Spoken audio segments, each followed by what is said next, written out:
Les podcasts du Figaro. I can't do that one, man. Attends. Pourquoi on t'entend toi? Eh mec. What the Voilà, ton pied c'est un pouce. J'en ai que un chaque pied. Whoa, careful. Did you stab your Zach? No, Zach. 7 millions de ventes en à peine 2 semaines. Le succès du jeu vidéo Mecha Caméléon est hallucinant et fait beaucoup d'envieux au sein de cette industrie. Ce succès est encore plus surprenant quand on en connaît les coulisses. Ce jeu a été conçu en quelques mois à peine par 2 développeurs japonais. Une autre chose qui choque un peu quand on découvre Mecha Caméléon, c'est que c'est un jeu plutôt moche, voire vraiment très moche. Il n'a vraiment rien à voir avec les standards graphiques des jeux vidéo à très gros budget. Mecha Caméléon est le nouvel exemple d'une tendance forte dans le jeu vidéo de 2026. On appelle ça le friend slop. C'est un terme clairement péjoratif, mais qui reflète une demande forte du public. Alors, c'est quoi le friend slop ? Allez, venez, je vous explique tout en 5 minutes. Si vous êtes un auditeur fidèle de Question Tech, vous savez déjà ce qu'est le slop. Pour les autres, le slop est un mot anglais qui désigne la bouillie industrielle donnée aux cochons. Ce terme est revenu à la mode ces derniers mois pour parler du AI slop, c'est-à-dire les visuels et vidéos générés par IA qui sont d'une qualité calamiteuse. Et depuis, on décline le slop à toutes les sauces pour parler d'un truc moche fait à la va-vite. Pourtant, les jeux dits friend slop ne sont pas juste des jeux moches. C'est bien plus que ça. Je listerai 5 critères.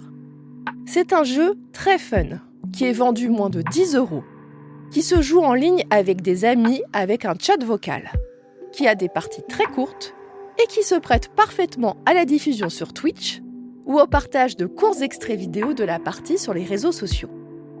Les jeux friend slop sont donc avant tout des jeux sociaux et surtout des jeux viraux. L'un des meilleurs exemples est le jeu vidéo américain Peak, qui s'est vendu l'an passé à plus de 10 millions d'exemplaires. Dans Peak, on doit collaborer avec 3 autres joueurs pour grimper ensemble une montagne. C'est totalement loufoque et les créateurs de contenu s'en sont donnés à cœur joie sur YouTube, ce qui a donné envie à plein de monde de s'y mettre.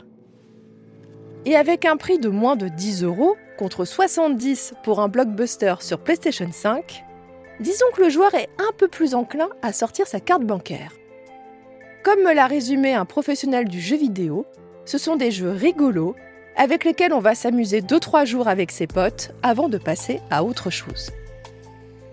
On peut citer comme autres jeux friend slop des titres comme Repo, Lethal Company ou Content Warning. Ils ont un autre point commun. Ce sont des jeux conçus par de toutes petites équipes en un temps record. C'est pour ça qu'ils sont assez moches. La priorité n'est pas mise sur la direction artistique, mais sur le fun, avec des principes de jeu hyper faciles à comprendre. Il n'y a pas besoin d'y passer des heures pour s'y amuser. Et le gameplay est pensé pour encourager le chaos, avec les joueurs qui vont crier ou rigoler ensemble face à des situations imprévues. Ce sont aussi des jeux qui s'adressent en premier lieu aux moins de 25 ans, pour qui jeux vidéo rime forcément avec sociabilisation. C'est la génération qui a grandi avec Fortnite puis Roblox. Jouer en ligne en discutant à l'oral est naturel pour eux, contrairement à leurs aînés. Il leur est aussi naturel de partager sur TikTok ou Discord les extraits rigolos de leur partie, ce qui participe à la promotion du jeu. Cette tendance donne des idées au reste de l'industrie. Comme réaliser des jeux très vite, on parle de mois et pas d'années, avec une idée de gameplay très forte et une équipe de développement très réduite. Cela fait mécaniquement baisser le seuil de vente à partir duquel la production est rentable. C'est extrêmement séduisant quand on sait qu'aujourd'hui, de nombreux jeux vidéo qui ont coûté très cher à produire n'ont pas rencontré leur public. Alors, on se met tous au slop ?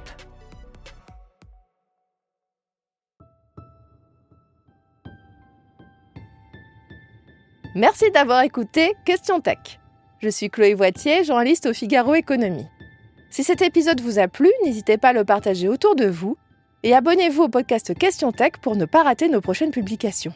Vous pouvez retrouver Question Tech sur le site du Figaro, sur Figaro Radio, mais aussi sur Spotify, Deezer, Apple Podcasts ou YouTube. Et n'oubliez pas, dans la tech, il n'y a pas de questions bêtes. À bientôt!